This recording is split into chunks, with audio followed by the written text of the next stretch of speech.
নাইকোর দুর্নীতি মামলায় BNP chairperson Begum Khaleda Zia সহ সব আসামিকে খালাস দিয়েছেন আদালত। ঢাকার বিশেষ জজ আদালত চেয়ারের বিচারক রবিউল আলম পর্যবেক্ষণে বলেন, রাজনৈতিকভাবে হয়রানির জন্য এই মামলা করা হয়েছিল। সাব্বির আহমেদ জানাচ্ছেন বিস্তারিত।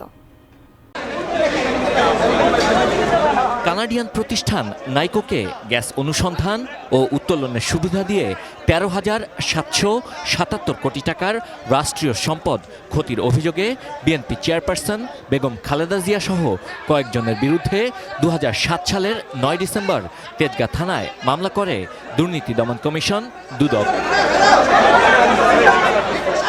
2008 সালের 5 মে খালেদা জিয়া সহ 11 জনের বিরুদ্ধে চার্জশিট জমা দেয় দুদক। দীর্ঘ 17 বছরে এই মামলায় 64 জন সাক্ষীর মধ্যে 39 জনের সাক্ষ্য গ্রহণ ও যুক্তিতর্ক শেষে বুধবার রায় ঘোষণার দিন ধার্য ছিল।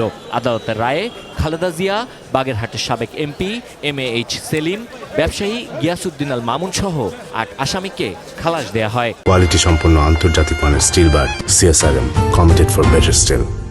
আদালত তার অবজারভেশনে পরিষ্কার করে বলেছেন যে শেখ হাসিনার আমলে সমস্ত দুর্নীতি সংগঠিত হয়েছে, অথচ শেখ হাসিনা কৌশল করে আদালতকে ব্যবহার করে তার মামলাটি তিনি কোয়াশ করে নিয়েছেন এবং সেই দায়টি অন্যায়ভাবে বেগম খালেদা জিয়ার উপরে চাপিয়েছেন।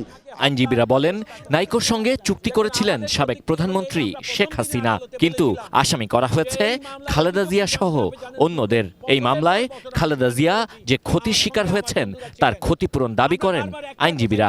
নাইকো চুক্তিটা করেছে শেখ হাসিনা, অপরাধ তার উপরে, আর ম্যাডাম খালেদা সাকসেসিভ গভর্নমেন্টের প্রাইম মিনিস্টার, তার কোনো অপরাধী এখানে ছিল না।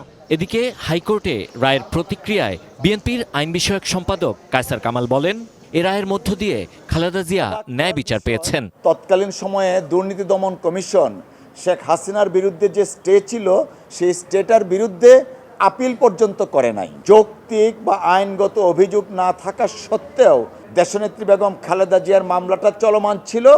On the other hand Sheikh হাসিনার মামলাটা স্টে করা ছিল। এই মামলায় ব্যারিস্টার মওদুদ আহমদ, AK মোশাররফ সহ 3 আসামি মামলা চলার সময় মারা যান। তাদের অভিযোগ থেকে অব্যাহতি দেয়া হয়েছে। Sabbir Ahmed, ATN news, Dhaka.